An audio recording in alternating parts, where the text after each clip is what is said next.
some of us has been a life full of giving, full of pouring out, full of imparting, full of just, even if I don't have enough, the little that I have, I'm going to try to share it or give it all to you so that you can understand that I'm trying to enter into a pure relationship, to gain a pure connection, to become attached in a healthy manner. But oftentimes we find ourselves in certain relationships that are 80-20, if you will, or 99% to 1.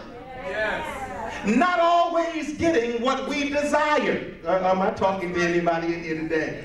Not always getting back what we want. And even in Bible class, or rather Christian educational this morning, we talked about this discouragement. Oftentimes we give and don't receive anything, and it lends us to a discouraging point to the fact that we don't want to do anything else. We don't want to deal with anybody else. We just want to live by ourselves out on an island with nobody bothering me. Has anybody ever been there? Yes. So here, I guess I'm going to talk to everybody this morning. Touch your neighbor and say, he's going to preach to you this morning.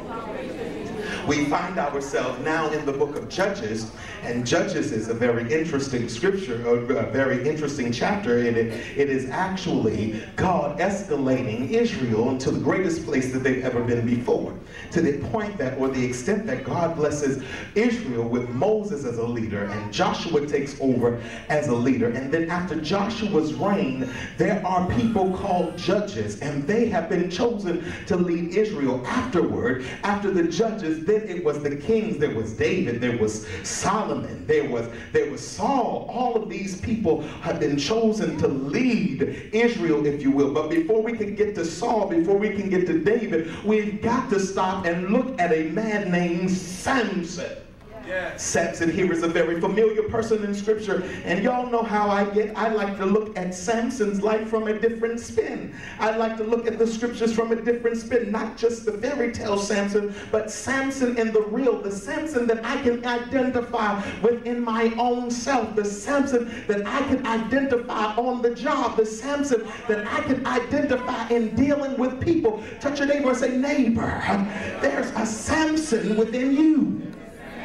Now we meet Samson, and Samson is not just any kind of person, but Samson, even before he enters into a relationship, already has been attached, already has been esteemed, already has been prophetically declared as somebody that is special. Samson here has already been indicated, already been marked out, already been stamped. He's already special. He's already significant. He's already got the tools that he needs to be the person that God has created him to be. He's already special. Before he can enter into a relationship with anybody else, before he can make any kinds of attachment, Samson already has the identity that he's special. He's already got the identity that he is significant. And whether or not one person comes in his life or another person comes in his life, Samson is special without anybody else. He's already significant with anybody else. He's already got the total package without anybody else. And you will never be able to recognize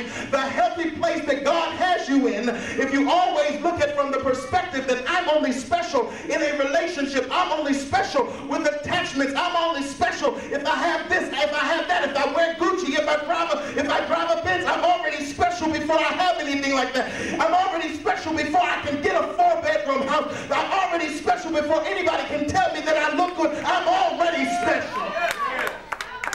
Talking to me in here today. Touch your neighbor and say, I'm already special. I'm special before I put my clothes on this morning. I'm already significant. Oh, y'all ain't talking to me in here.